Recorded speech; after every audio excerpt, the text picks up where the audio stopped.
What's up, guys? So just a few thoughts on how you can improve and get better when you are the alpha, male or female, in the room. When you're the best in the room and you're the highest ranked, most skilled, strongest grappler competitor in the room, and there is a significant drop-off between you and everybody else on the mat. Let's say you're starting your own club. You're the only black belt in the room. Everybody else is maybe a white belt, maybe a blue belt, or maybe they're all just total beginners. How can you continue to challenge yourself? How can you utilize what you have close at hand to continue to improve and refine, sharpen, strengthen your jiu-jitsu? Well, to my mind, there are two significant methods for improving when this is the case. The first benefit of having people around you who are far less skilled than yourself is that you get to practice your shit at will. You get to refine and sharpen your submission game at will as much as you want. When you're rolling with someone who is far less skilled than you, you have the liberty of throwing up submission attempt after submission attempt without fear of being submitted in return. So it's almost like a cat playing with a mouse. This is an incredible opportunity for you to, as I say, refine your submission game, refine your attacking game, understand the nuance of applying a chokehold, a joint lock during live sparring. When you are rolling with people who are coming up to your skill level, or at your skill level, or indeed more skillful than you, it is difficult, if not impossible, to submit them at will, to practice your submissions in this way. Because of course they have they have the knowledge to be able to defend your attacks, and they're also throwing attacks at you, so you're not entirely focused on your submissions. You're also having to worry about getting submitted.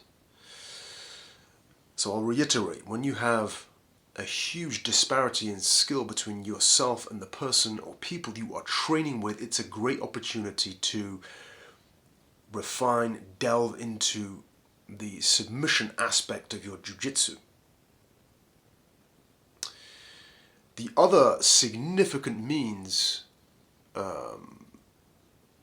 significant benefit that training with far less skilled individuals can confer is that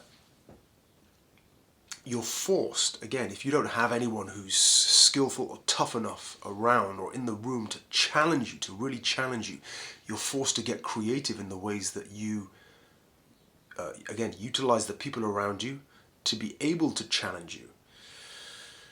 You have to find a way to make yourself weaker than the weakest person in the room. How do you do this? You limit your physicality. Maybe you train with one arm tucked into your belt. Maybe you train with two arms tucked into your belt and work entirely with your feet and your legs. This is a great way. You can train blindfolded. There's all different ways of getting creative and limiting yourself physically so that you reduce your physicality to a point that is below the least physically gifted person in the room. When you have done this, when you have found a way to do this, you are forced to rely on your technique far more than if you incorporate all of your physicality. Now, because you're forced to rely on your technique is forced to get sharper, to get better. Your understanding of control positions, of defense, of all these things is forced to get better because you are limiting your physicality. So there we are, two ways in which training with people who are significantly less skilled than you can really benefit your jiu-jitsu practice. Now look, this is not something you want to do all of the time. Occasionally you want to go up against people who are as skilled as you or better than you to really test every aspect of your defense, not only of your jiu-jitsu technique, not only your defense, which is, of course is critical, but also your ability to submit. It's going to be a lot harder to submit skilled individuals than it is unskilled, of course.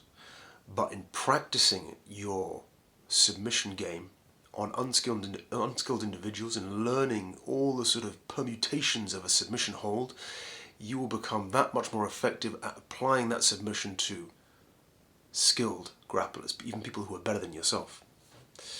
And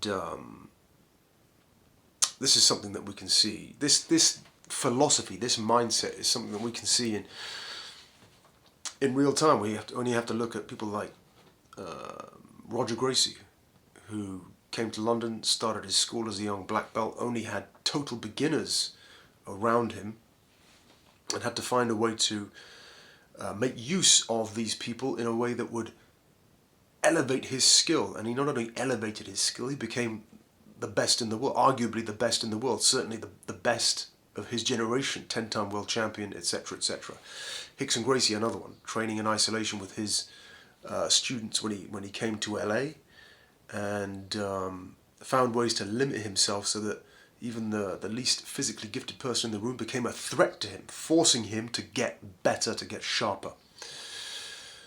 So take these concepts into your training next time you are rolling with someone who you feel you may question whether it's worth rolling with someone who is far less skilled than you. Absolutely it is, and these are two reasons why.